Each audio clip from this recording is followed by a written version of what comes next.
Hi guys எல்லாரும் எப்படி இருக்கீங்க? இன்னைக்கு நம்ம ரெவல்யூஷன் பார்ட் டைமர் சீசன் 2 உடைய எபிசோட் 3 தான் பார்க்க போறோம். அதனால இதுக்கு முன்னாடி இருக்கக்கூடிய எபிசோட் யாராச்சும் பார்க்கலனா கீழ டிஸ்கிரிப்ஷன்ல லிங்க் கொடுத்திருக்கேன். அதை யூஸ் பண்ணி போய் ஒன்ஸ் பார்த்து வந்துருங்க. அப்பதான் இந்த எபிசோட்ல இருக்கக்கூடிய கண்டினியூஷனை உங்களால தெளிவா புரிஞ்சுக்க முடியும். சோ பார்க்காதவங்க போய் பார்த்துட்டு வந்துருங்க. அப்புறம் அப்படியே ஆல்ரெடி பார்த்தவங்க நம்ம சேனலுக்கு சப்ஸ்கிரைப் பண்ணலனா உடனே சப்ஸ்கிரைப் பண்றாதீங்க. அதுக்கு பதிலா எப்பயும் போல இந்த வீடியோ பார்த்து முடிச்சிட்டு நம்ம சேனல்ல இருக்கக்கூடிய மத்த கண்டென்ட் எல்லாத்தையும் ஒரு வாட்டி செக் பண்ணி பாருங்க. அப்போ உங்களுக்கு பிடிச்சிருந்தா மட்டும் சப்ஸ்கிரைப் பண்ணி பெல் ஐகான் ஆல்ல வச்சுக்கோங்க. அது கூட சேர்த்து சோஷியல் மீடியாவோட லிங்க் எல்லாமே டிஸ்கிரிப்ஷன்ல இருக்கு. அதை யூஸ் பண்ணி ஃபாலோ பண்ற மாதிரி இருந்தாலும் ஃபாலோ பண்ணிக்கோங்க. ஏன்னா இப்போ நீங்க பாத்துக்கிட்டு இருக்குது இன்ஃபினிட்டி அனிமேஷன் சேனல். வாங்க டைம் வேஸ்ட் பண்ணாம இந்த எபிசோடுக்குள்ள போயிரலாம். சோ இந்த எபிசோட ஓபன் பண்ணதும் சைட்டனும் எமிலியாவும் அலாஸ் ராமஸ் கரெக்ட்டா அந்த தீம் பார்க்கு கூட்டிட்டு வர இது ரொம்ப சூப்பரா இருக்குன்னு அலாஸ் ராமஸ் இங்க இருக்கக்கூடிய வாட்டர் ஷோ ஆக்டிவிட்டி இருக்கும் இல்லையா அதை பார்த்துக்கிட்டு ஜாலியா என்ஜாய் பண்ணிக்கிட்டு இருக்கா. ஆனா இது எல்லாத்தையும் பார்த்துட்டு இன்னொரு 3 பேர் வயிற்று எரிச்சல்ல கரைஞ்சிக்கிட்டு இருக்காங்க. அது வேற யாரு கிடையாது, ஆசியல் எமிலியாவுடைய ஃப்ரெண்ட் அப்புறம் நம்ம சீகோ தான். ஏன்னா இவங்க பாக்குறதுக்கு இந்த இடத்துல ரொம்பவே யங்கான ஒரு கப்பிள்ஸ் மாதிரி இருப்பாங்க. அதனாலதான் இவங்க 3 பேரும் இப்படி ஒளிஞ்சுக்கிட்டு வைத்தறிச்சல்ல பாத்துக்கிட்டு இருக்க. இன்னைக்கு பார்த்து வெயில் மண்டையை பழக்கிற அளவுக்கு அடிச்சுக்கிட்டு இருக்குது. இதனால எமிலியாவும் இங்க பார்ப்பா நீ குழந்தை கொண்டு வரல, ஒரு ஹேட் ஆச்சும் குழந்தைக்கு வாங்கி கொடுன்னு சொல்லவும் சைட்டன் கொஞ்சம் யோசிக்கிறான். ஏன்னா ஒரு ஹேட் வாங்கணும்னா எக்கச்சக்கமா செலவு பண்ணணும் இல்லையா, அதனாலதான் அதை வாங்கலாமா வேணாமான்னு லைட்டா யோசிக்கவும் இங்க பாரு இன்னும் யோசிக்கிறது நல்லாவே தெரியும். ஒரு ஹேட்டோட விலை ஒன்னுடைய ஒரு மாசம் சம்பள அளவுக்கு எல்லாம் இருக்காது. அதனால இந்த அளவுக்கு கஞ்சத்தனமா இருக்காம வந்து ஒரு ஹேட் ஆச்சு வாங்கி கொடுன்னு சொன்னதும் சரி ஓகே ஒரு ஹேட் தானே உனக்கு தேவையான ஹேட் எடுத்துக்கோமான்னு சொல்லவும் எமிலியா இவளுக்கு நல்லா இருக்கக்கூடிய ஹேட் எல்லாம் எடுத்து போட்டு பாத்துக்கிட்டு இருக்கா. இருந்தாலும் எமிலியாவுக்கு ஒரு சின்ன சந்தேகம். ஏன்னா இவன் ரொம்ப நாளைக்கு இந்த குழந்தைய பாத்துக்க முடியாது இல்லையா, அதனாலதான் இங்க பாரு டெவில் நீ எத்தனை நாள் இந்த குழந்தைய பாத்துக்கலாம் இருக்கிற, உன்னோட பிளான் தான் என்னன்னு கேட்கவும் என்னுடைய பிளானா என்கிட்ட அப்படிலாம் எந்த ஒரு பிளானும் கிடையாது. அவளுக்கு சொந்தமானவங்க வந்து அவளை கூட்டிட்டு போற வரைக்கும் அவளை ரொம்பவே பத்திரமா பாத்துப்பேன். ஆனா நீ இந்த இடத்துல ஹேட் வாங்கி கொடுக்குற பேர்ல வயசானவங்களுக்கு போடுற ஹேட் எல்லாம் எடுத்து அவளுக்கு போட்டுட்டு இருக்க, அதெல்லாம் அவளுக்கு செட்டே ஆகாது. அதனால அலாஸ் ராமோஸ்க்கு எது பிடிச்சிருக்குதோ அதே அவ சூஸ் பண்ணிக்கிட்டுன்ற மாதிரி இவன் சொல்லவும் அலாஸ் ராமோஸ் ஒரு செகண்ட் அப்படி சுத்தி பார்த்துட்டு எனக்கு எனக்கு அந்த ஹேட் தான் வேணும் அப்படின்னு சொல்லி கையை காட்ட சரி இது விலை அதிகமா இருந்தாலும் பரவாயில்ல இதே வாங்கிக்கலாம், அலாஸ் ராமோஸ்க்கு தான் பிடிச்சிருக்குதுன்னு பில் பே பண்ணிட்டு இதை வாங்கி கொடுத்து இட்டுட்டு போயிட்டான். ஆனா இவங்கள பின்னாடியே ஃபாலோ பண்ணிக்கிட்டு ஒரு 3 பேர் வராங்க இல்லையா, அதுல இருக்கக்கூடிய ஆசியல் மட்டும் புயல் வேகத்துல கடைக்குள்ள போயிட்டு இப்ப அவன் வாங்கிட்டு போன ஹேட்டோட விலை எவ்வளவுன்னு பார்த்தா 2500 போட்டிருக்கோம். அதனால தம்மு தோண்டி இருக்கு, இதுக்கு இவ்வளவு விலையான்ற மாதிரி இவன் பாத்துக்கிட்டு இருக்க. எப்பா இது சாதாரண காஸ்ட் தானே பின்னாடி இருக்கக்கூடிய எமிலியாவுடைய ஃப்ரெண்ட் சொல்லவும் ஆமாங்க அவங்க சாதாரண காஸ்ட் தானே திரும்ப இவங்களை ஃபாலோ பண்ண ஆரம்பிக்கிறாங்க. ஆனா இதுல எமிலியாவுடைய ஃப்ரெண்டுக்கு மட்டும் சீக்கோவுக்கு ரொம்பவே பொறாமையா இருக்குதுன்றது நல்லாவே தெரியுது. ஏன்னா சைட்டன் சீக்கோவை இந்த மாதிரி எங்கேயுமே டேட்டிங் எல்லாம் கூட்டிட்டு போனது இல்ல இல்லையா, அதனாலதான் இவ பொறாமையா பாத்துக்கிட்டு இருக்கப்போ இங்க பாரு நீ அவளை டேட்டிங் போறாலாம் பாத்துக்கிட்டு இருக்காத, அந்த குழந்தைக்காக தான் அவன் கூட போய்கிட்டு இருக்கா. சோ உனக்கு புரியுது இல்லன்ற மாதிரி இவளுடைய கண்ணத்தை பிடிச்சு கேட்கவும் சரி சரி ஓகே ஓகே நீங்க சொல்றதெல்லாம் புரியுது, இருந்தாலும் என்னையும் ஒரு தடவை ஒரு டேட்டிங் கூட்டிட்டு போனா நல்லா இருக்கும்ன்ற மாதிரி இவ சொல்லிக்கிட்டு இருக்கும் போது சரி சரி ஓகே ஓகே இது ஃபீல் பண்ண வேண்டிய நேரம் இல்ல, அவங்கள ஃபாலோ பண்ண வேண்டிய நேரம்னு திரும்ப இவங்க ஃபாலோ பண்ண ஆரம்பிக்க அவங்க 3 பேர் என்ன பண்றாங்க எங்க இருக்காங்கன்னு பார்த்தா அலாஸ் ராமோஸுக்கு 4 பலூனை வாங்கி கொடுத்து ஜாலியா அவளை வாக்கிங் கூட்டிட்டு போயிட்டு இருக்காங்க. அப்ப அலாஸ் ராமோஸ் தான் கையில வச்சிருக்கக்கூடிய பலூன் சொல்லி கலரை பார்த்துட்டு மாலக்கூத் கேத்தர் கேபுரா செசர்னு ஒரு 4 பேரை சொல்லிக்கிட்டே வரவும் ஹே எமிலியா அலாஸ் ராமோஸுக்கு இந்த மாதிரி கலர் இருக்கக்கூடிய விஷயங்கள் ரொம்ப பிடிச்சிருக்குது போல, அதனால கலரா சூட்டு போட்டுட்டு இருக்கக்கூடிய இந்த பவர் ரேஞ்சர் ஷோக்கு இவளை கூட்டிட்டு போலாமான்னு கேட்கவும் ஓ அதுக்கு என்ன தாராளமா கூட்டிட்டு போலாம், ஆனா செலவு தான் அதிகமாகுன்ற மாதிரி சொல்லவும் ஓ ஆமால அதிகம் யோசிக்கணும், ஆசியல்ட்ட வேற ரொம்ப கம்மியான காசு தான் வாங்கிட்டு வந்தேன், நான் இப்ப என்ன பண்றதுன்ற மாதிரி லைட்டா யோசிக்கவும் சரி சரி உடனே மூஞ்சி தொங்க போட்டுறத என்கிட்ட காசு இருக்குது நான் பே பண்ணிக்கிறேன்னு நெக்ஸ்ட் ஷோவுக்கான டிக்கெட்டை புக் பண்ணவும் இவங்களுக்கு ஒரு 1 மணி நேரம் டைம் இருக்கும். அதாவது அடுத்த ஷோ ஆரம்பிக்கிறதுக்கு 1 மணி நேரம் டைம் இருக்குது. அதனால சரி ஓகே இந்த டைம்ல போயிட்டு நம்ம மதிய சாப்பாட சாப்பிடலான்னு இவங்க எல்லாரும் போயிட்டு ஜாலியா உட்கார்ந்து சாப்பிட்டு முடிச்சுட்டு கிளம்ப ஆரம்பிக்க இதை எல்லாத்தையும் வேடிக்கை பார்க்கறதுக்காக வந்திருக்கக்கூடிய 3 பேர்ல இருக்கக்கூடிய ஒருத்தவ மட்டும் வைத்து முடிச்சுட்டு உட்கார்ந்து இருக்கிறான். ஏன்னா நம்ம ஆசியலுக்கு இந்த ஃபுட் எல்லாம் செட் ஆகாது இல்லையா, அதனாலதான் ஆஹா போச்சேரிக்கு வேலையை காட்ட ஆரம்பிச்சிருச்சுன்ற மாதிரி உட்கார்ந்துட்டு இருக்கும்போது இந்த பக்கம் சைட்டனும் எமிலியாவும் ஆலஸ் ராமஸ் ஷோ நடக்கக்கூடிய இடத்துக்கு கூட்டிட்டு வர இங்க இருக்கக்கூடிய தீம் செட்டப்பை பார்த்துட்டு ஆலஸ் ராமஸ் ரொம்பவே சந்தோஷமாயிட்டா. ஏன்னா அந்த ஷோவோடைய தீம் செட்டப்பே ஒரு ட்ரீ ஷேப்ல இருக்கக்கூடிய ஒரு தீம் செட்டப் தான் ரெடி பண்ணி இருப்பாங்க. அதனாலதான் இதை பார்த்துட்டு அலாஸ் ராமஸ் சந்தோஷத்தோட இதை பார்த்துக்கிட்டு இருக்கும்போது சைடன் மட்டும் இந்த நிஞ்சாஸ் எல்லாம் எதுக்கு கலரா ட்ரெஸ் போட்டுட்டு வந்திருக்காங்க, இவங்க எல்லாம் நிஞ்சாஸ் தானன்ற மாதிரி எமிலியா கிட்ட கேட்கவும் அட்ட பாவி உனக்கு இவங்க யாருன்னு தெரியாம தான் இந்த இடத்துக்கு வந்திருக்கியா, இவங்க எல்லாருமே பவர் ரேஞ்சர்ஸ் பெரிய பெரிய டீமன் எதிர்த்து சண்டை போடுறவங்கன்ற மாதிரி சொல்லிக்கிட்டு இருக்க.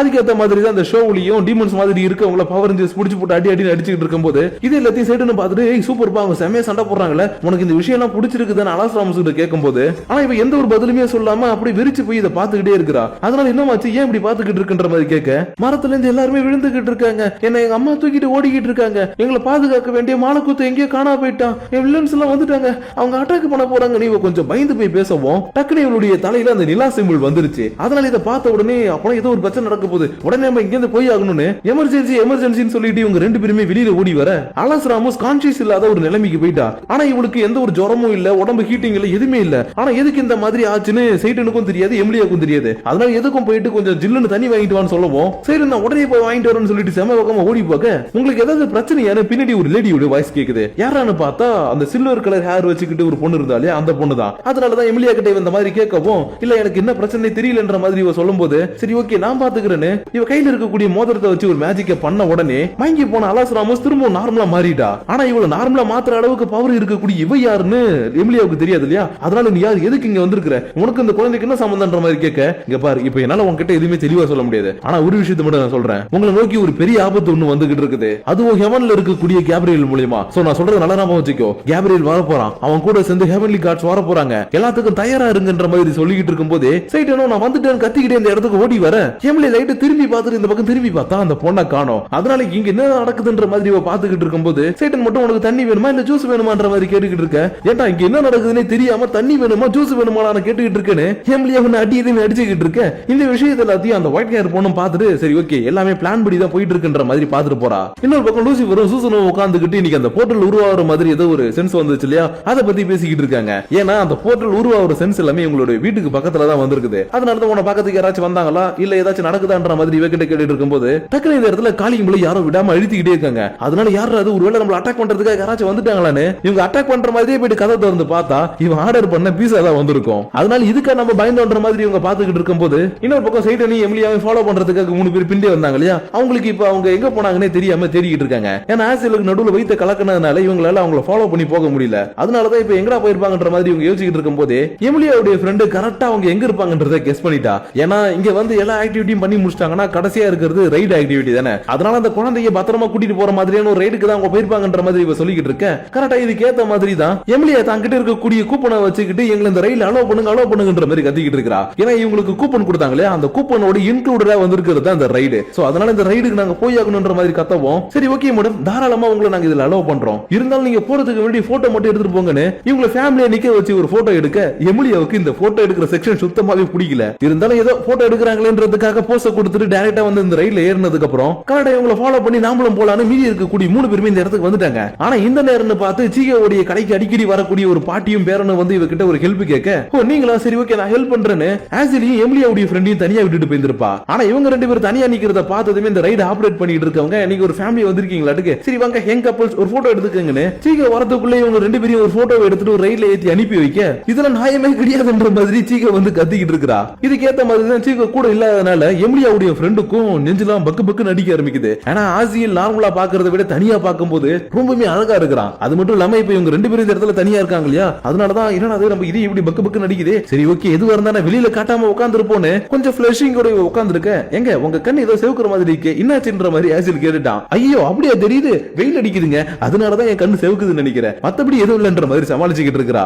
ஆனா இன்னொரு பக்கம் இருக்கக்கூடிய எமிலியா சீட்டனை பிடிச்சு ஏறுன்னு ஏறா. ஏன்னா அலாஸ் ராமோஸோட நெத்தியில வரக்கூடிய அந்த நிலா சிம்பிள் இருக்கு இல்லையா அதை பத்தி ஆல்ரெடி சீட்டனுக்கு தெரியும். அதனாலதான் இங்க பாரா டேபிள் உனக்கு இந்த பொண்ணை பத்தின எல்லா விஷயமும் நல்லாவே தெரியும்னு எனக்கு தெரியும். அது மட்டும் இல்லாம இவளுடைய அப்பா அம்மா யாருன்ற விஷயமும் உனக்கு தெரியும்னு எனக்கு தெரியும். அதனால இப்ப நீ என்கிட்ட எந்த ஒரு விஷயத்தையும் மறைக்காம உண்மையை மட்டும் சொல்லு இல்லனா நான் உனக்கு என்ன பண்ணுவேன்னு எனக்கு தெரியாது. சோ உண்மையை சொல்லுன்ற மாதிரி இவன்ட்ட கேட்க சைட்டனும் சரி ஓகே இதுக்கப்புறம் நம்ம மறைக்கிறது சரி வராது இவகிட்ட எல்லாத்தையும் சொல்லிடலான்னு சில வருஷத்துக்கு முன்னாடி நடந்த விஷயத்தை சொல்றான். அதாவது இவன் சின்ன பையனா இருந்திருப்பான் இல்லையா அந்த டைம்ல ஏன் எதுக்குன்னே தெரியாம டீமன் உலகத்துல இருக்கக்கூடிய எல்லா டீமன்ஸும் ஒருத்தர் மாத்தி ஒருத்தர் அட்டாக் பண்ணிக்கிட்டு கொடூரமா கண்ணுல படக்கூடிய எல்லாருமே கொண்டுகிட்டு இருந்தாங்க. அப்படிதான் என்னுடைய குடும்பத்தை ஒரு டீமன் கொண்டுட்டு என்ன குத்துயின்னு கொலையுமா விட்டதுக்கு அப்புறம் உயிர் தப்பிக்கிறதுக்காக நானும் அங்கங்க ஓடிக்கிட்டே இருந்தேன். அப்பதான் மனுஷங்க உலகத்தை சேர்ந்த ஏஞ்சலை நான் மீட் பண்ணதும் அந்த ஏஞ்சலை ஃபர்ஸ்ட் நான் என்ன அட்டாக் பண்ண வந்திருக்குன்னு நினைச்சுக்கிட்டு போய் அட்டாக் பண்ண போனேன். ஆனா என்னால அது கிட்ட கூட நெருங்கவே முடியல. அந்த அளவுக்கு அது ரொம்பவே ஸ்ட்ராங்கான ஒரு ஏஞ்சலா இருந்துச்சு. ஆனா அடுத்த செகண்டே அந்த ஏஞ்சலை என்ன காப்பாத்தி நான் உனக்கு ஹெல்ப் பண்றேன்லாம் சொல்லுச்சு. இருந்தாலும் அது ஏன் எனக்கு ஹெல்ப் பண்ணுச்சுன்றத சொல்றதுக்கு முன்னாடி நீ சிரிக்க கூடாதுன்ற மாதிரி எமிலியா கிட்ட கேக்குறான். அதனால இவனும் சரி ஓகே எனக்கு முழு கதையும் தெரிஞ்சாகணும் அதனால நான் சிரிக்கல மாட்டேன் உன்னுடைய கதையை சொல்லுன்ற மாதிரி கேட்க நான் அழுதுகிட்டே இருந்ததுனாலதான் அந்த ஏஞ்சலை என்ன காப்பாத்த வந்துச்சுன்னு இவன் சொல்றான். ஏன்னா டீமன்ஸுக்கு அழுகையே வராது. ஆனா இவன் வித்தியாசமா அழுவுறத பார்த்ததுனாலதான் அது காப்பாத்துச்சு. ஆனா இவன் அழுது வலி தாங்க முடியாமலாம் இல்ல தன்னுடைய ஃபேமிலியை காப்பாத்த முடியலையே நம்ம ஸ்ட்ராங்கா இருக்க முடியலையேன்னு மத்த டீமன்ஸை விட ரொம்பவே வீக்கா இருக்கிறேன்னு நினைச்சு இவன் அழுது இருக்கிறான். அதனாலதான் அந்த ஏஞ்சல் இவனை காப்பாத்தினது மட்டும் இல்லாம ஈஸ்லான்னு ஒரு உலகம் இருக்குது அந்த உலகத்தை நீ போய் ஆட்சி செய் நான் உனக்கு ஹெல்ப் பண்றேன்னு அந்த ஏஞ்சல் தான் எனக்கு ஹெல்ப் பண்ணுச்சு. அது மட்டும் இல்லாம என்கிட்ட நிலா மாதிரி இருக்கக்கூடிய இந்த விதையை கொடுத்து பத்திரமா வளர்க்க சொல்லி கொடுத்துட்டு கடைசியே என்ன டீமன் லார்ட் சைடுன்னு மட்டும் சொல்லிட்டு அந்த ஏஞ்சல் பறந்து போயிடுச்சு. அதனால இப்ப அலாஸ் ராமோஸோட நெத்தியில வரக்கூடிய அந்த நிலாவுடைய சிம்பிளை வச்சு பார்த்தா பயாலஜிக்கலா நான் இவளுக்கு ஃபாதரா இல்லனாலும் டெக்னிக்கலா நான் தான் இவளுக்கு ஃபாதர்னு சொல்ல எமிலியாவுக்கு ஒரு பக்கம் ஷாக்காவே இருந்துகிட்டு இருக்குது. ஏன்னா இவங்களுடைய உலகத்தை ஒரு ஏஞ்சல் ஏஞ்சல் தான் வந்து ஆளுன்னு சொல்லி உனக்கு நிறைய விஷயங்களை சொல்லி கொடுத்துருக்கு இல்லையா, அதனால எதுக்காக ஒரு ஏஞ்சல் இந்த மாதிரி பண்ணணும்ன்ற மாதிரி யோசிச்சுக்கிட்டே இருக்க. இப்பதான் இவளுக்கு அந்த பொண்ணு சொல்லிட்டு போன விஷயம் எல்லாமே ஞாபகம் வந்து இவங்க கிட்ட சொல்லணும்னே தோணும். அதாவது அந்த கேப்ரியல் வர போறான், அட்டாக் பண்ண போறான், இங்க எல்லாரும் இதுக்கப்புறம் சேஃபா இருக்குன்னு சொல்லி இருந்திருப்பா இல்லையா, அந்த விஷயத்துல எல்லாத்தையுமே இவங்க கிட்ட சொல்லிட்டு எதுக்காக அந்த பொண்ணு இந்த மாதிரி சொல்லிட்டு போனான்னு எனக்கு தெரியலன்ற மாதிரி சொல்ல, இவன் செம வேகமா வந்து எமிலியாவுடைய மண்டையில ஒரு அடி அடிச்சுட்டு, எமிலியா உனக்கு மூளை இருக்கா இல்ல மழுங்கி போயிடுச்சான்னு திட்டுறான். ஆனா இவன் எதுக்கு திட்டுறான், எதுக்கு இப்படி அடிக்கிறானே இவளுக்கு புரியல. அதனால ஏன்டா அப்படி பண்றன்ற மாதிரி கேட்கவும், உனக்கு சர்ச்சில் இருக்கும்போது இன்னதான் சொல்லி கொடுத்தாங்கன்னே தெரியல, இரு நானே உனக்கு எல்லாத்தையும் தெளிவா சொல்றேன்னு ஆலோஸ் ராமோஸ் கிட்ட அம்மாவுக்கு இந்த பலூனுடைய கலரை பத்தி எல்லாம் சொல்லுப்பான்னு சொல்லவும், நான் சொல்றேன் ரெட் கலர் வந்து கேபூரா, அப்புறம் ஒயிட் கலர்ல இருக்கிறது கேதர், அப்புறம் ப்ளூ வந்து மாலக்கூத், அப்புறம் நீ ஏசோட், எனக்கு தெரியும் அப்படின்னு சொல்லிட்டு இவளுடைய தலையை தடவி கொடுத்துட்டு, இங்க பாரு எமிலியா, இப்ப இவ சொன்ன எல்லாமே லைஃப் ஆஃப் ட்ரீ கூட சம்பந்தப்பட்டது. உனக்கு என்ன புரியுற மாதிரி சொல்லணும்னா ஆலோஸ் ராமோஸ் அந்த லைஃப் ஆஃப் ட்ரீயோட ஒரு பகுதின்னு சொல்லவும், எமிலியாவால சுத்தமா இதெல்லாம் நம்ப முடியாம செம ஷாக்கா பாத்துக்கிட்டு இருக்கா. ஏன்னா இவளுக்கும் இந்த விஷயம் எல்லாம் ஆல்ரெடி சொல்லி கொடுத்திருக்காங்க, ஆனா மறந்துட்டா. அதனால இது எல்லாமே உண்மைதானன்ற மாதிரி இவ பாத்துக்கிட்டு இருக்கும்போது, இன்னொரு பக்கம் போர்ட்டல் மூலமா வந்த கேப்ரியல் அப்புறம் ஹெவன்லி கார்ட்ஸ் எல்லாருமே இப்ப சைட்டனுடைய வீட்டுக்கிட்ட வந்துகிட்டு இருக்காங்க.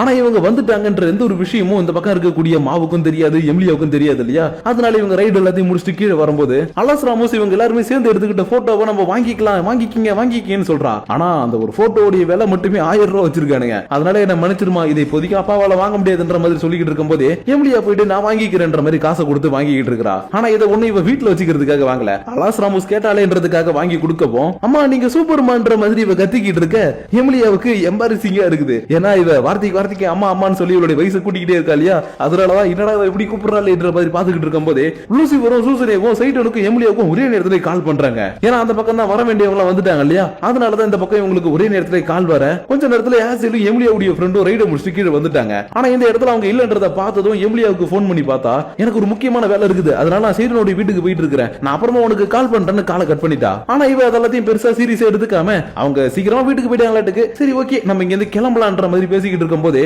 இவளுக்கு மனசு இன்னமும் அந்த படபடப்பு குறையவே இல்ல. அதனால சரி என்னடா இப்படி பண்ணிக்கிட்டு இருக்கே, சரி ஓகே இவங்கிட்ட நம்பரை கொடுத்துடலான்னு டக்குன்னு இவளுடைய போன் நம்பர் ஒரு பேப்பர்ல எழுதி ஆசிரியர் கொடுத்துட்டு, உங்களுக்கு எப்பயாச்சும் என்கிட்ட பேசணும்னு தோணுச்சுன்னா கால் பண்ணுங்கன்னு சொல்லிட்டு இவனை இங்க இருந்து அனுப்பி வைக்க, இந்த ரைடு ஆபரேட்டர்ஸ் இருக்காங்க இல்லையா, அவங்க இவங்களை எடுத்த போட்டோ எடுத்துட்டு வந்து இவங்கள்ட்ட கொடுத்து இதை வாங்கிக்கீங்க மேடம் சொல்லுவோம், இவளுக்கு அப்படியே ஹார்ட்டினா பறந்துகிட்டு இருக்குது. ஏன்னா இந்த ஒரு ரைடுலயே ஆசியல் மேல இவளுக்கு லவ் வந்திருக்கும். அதனாலதான் இந்த பக்கம் இவ போட்டோவை பார்த்து சந்தோஷப்பட்டுக்கிட்டு இருக்கும்போது இந்த இடத்துல இருக்க வேண்டிய சீகோ எங்கடான்னு பார்த்தா, அவ இவங்களுக்கு எல்லாருக்குமே வினாடி கிளம்பி வந்து சைடனுடைய வீட்டுக்கு முன்னாடி நின்னுகிட்டு என்ன நடக்க போகுதுன்னு தெரியலன்னு பயந்துகிட்டு இருக்கா. ஏன்னா கேப்ரியல் தனக்கு தேவையான ஏதோ ஒன்னு எடுத்துட்டு போறதுக்காக ஹெவன்லி கார்ட்ஸ் கூட்டிட்டு வந்து லூசிஃபரையும் சூசனேவையும் கத்தி முனையில லாக் பண்ணி பிடிச்சிருக்கான் இல்லையா, அதனாலதான் இங்க என்ன நடக்க போகுதுன்னு தெரியலன்ற மாதிரி இவ பயந்துகிட்டு இருக்கும் போதே கரெக்டா இந்த இடத்துக்கு ஆலோஸ் ராமோஸ் கூட்டிக்கிட்டு சைட்டனும் எமிலியாவும் வர, ஓகே எனக்கு தேவையானது வந்துடுச்சு, சோ சீக்கிரமா அந்த பொண்ணை என்கிட்ட குடுங்க பண்ற மாதிரி கேப்ரியல் கேட்டுட்டு இருக்கான். ஆனா சைட்டனுக்கு இவளை கொடுக்கறதுக்கு மனசே இல்ல. அதனால எதுக்கு நான் ஒரு வாட்டி என்னுடைய பொண்ணு கிட்ட கேக்குறேன்னு, ஹே உனக்கு அவன் கூட போறதுக்கு விருப்பமா இருக்கா பண்ற மாதிரி கேட்கவும், இல்ல இந்த கெட்டவன் கூட நான் போக மாட்டேன்ற மாதிரி இவ சொல்ல, ஹே பாத்தியா குழந்தைய உன்கிட்ட வர மாட்டேன்னு சொல்லிடுச்சு, அதனால உன் கூட என்னுடைய குழந்தைய அனுப்ப முடியாதுன்ற மாதிரி சொல்லவும், ஓ அப்படியே சொல்றேன், உன்னுடைய லூசிஃபர் அப்புறம் இந்த சூசனே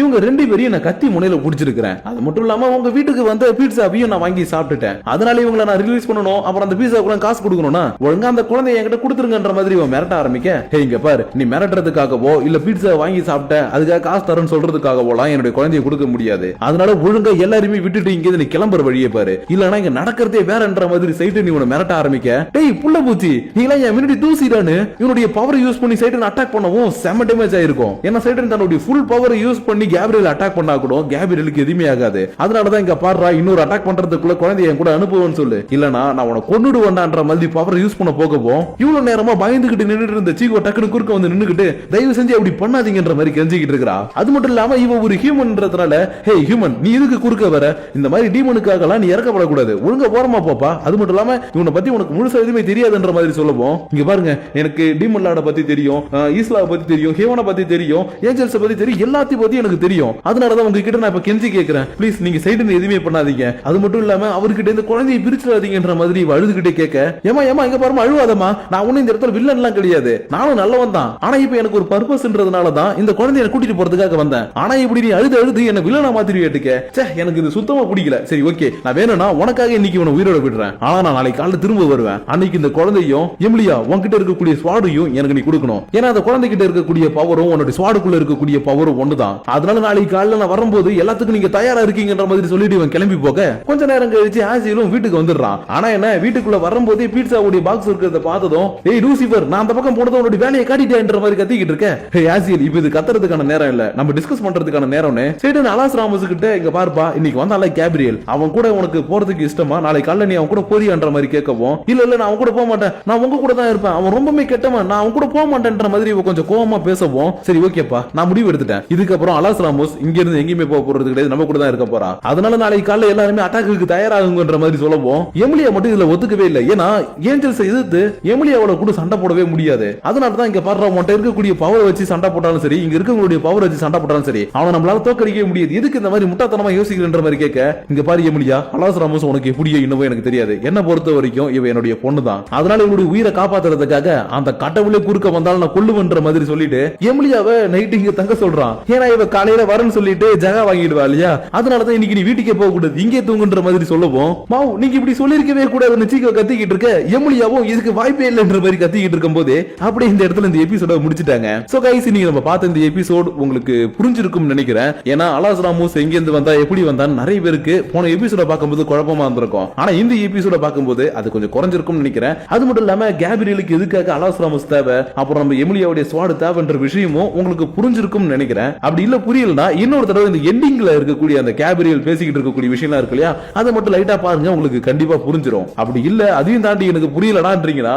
மறக்காம கீழே கமெண்ட் பண்ணுங்க. அப்படி இல்லையா இன்ஸ்டாகிராம், நம்ம டெலிகிராம் அதெல்லாம் இருக்கு இல்லையா, அங்கெல்லாம் வந்து நீங்க ஏதாச்சும் கேளுங்க, நான் முடிஞ்ச அளவுக்கு நான் பதில் சொல்றேன். அதனால இந்த எபிசோடு உங்களுக்கு புரிஞ்சிருக்கும்ன்ற ஒரு சின்ன நம்பிக்கையோட உங்களை நெக்ஸ்ட் எபிசோட்ல வந்து மீட் பண்றேன். ஆனா அதுக்கு முன்னாடி உங்களுடைய பொன்னான கரங்களால கீழே இருக்கக்கூடிய லைக் ஷேர் பட்டனை தட்டி விட்டுட்டு அதுக்கு கீழே இருக்கக்கூடிய கமெண்ட் செக்ஷன்ல உங்களுடைய பர்சனல் தாட்ஸ் அண்ட் வியூஸை கமெண்ட் பண்ணுங்க. அப்படி நீங்க பண்ணக்கூடிய அந்த கமெண்ட்ஸோட சேர்த்து உங்களை நெக்ஸ்ட் எபிசோட மீட் பண்ற வரைக்கும் உங்களிடமிருந்து விடைபெறுவது உங்கள் நான்.